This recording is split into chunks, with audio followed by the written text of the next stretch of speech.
म्हणजे आज काही जण अशा पद्धतीनं याला जातीय रंग देण्याचा प्रयत्न करतायत की संतोष देशमुख मराठा, मारणारे वंजारी म्हणून वंजारी विरुद्ध मराठा हे समीकरण काही जण करण्याचा प्रयत्न करतायत.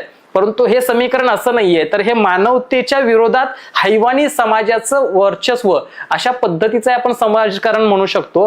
कुठल्याही जातीच्या धर्माच्या माणसाने मारलं नाही, तर हैवानानं माणुसकीला मारलेलं आहे हे आपण समजू शकतो. आणि हैवानांना जात नसते, धर्म नसतो, पंथ नसतो हे आपल्याला सगळ्यात पहिल्यांदा लक्षात घ्यावं लागेल. त्या माणसांनी जी विकृती केली ती कशासाठी केली? जातीसाठी, धर्मासाठी केली नाही, तर पैशासाठी आणि स्वार्थासाठी केली हे आपण नाकारू शकत नाही. खंडणीसाठी केली हे आपण नाकारू शकत नाही. म्हणून माझं सगळ्याच समाज बांधवांना, मराठा समाजाचे असतील, वंजारी समाजाचे असतील किंवा इतर कुठल्याही समाजाची माणसं असतील, त्यांना आग्रहाची विनंती असणार आहे की हे अशी कृत्य करणाऱ्या हैवानांना जात, धर्म, पंथ नसतो हे लक्षात घ्या आणि आपापसात भांडायचं पहिल्यांदा थांबवा.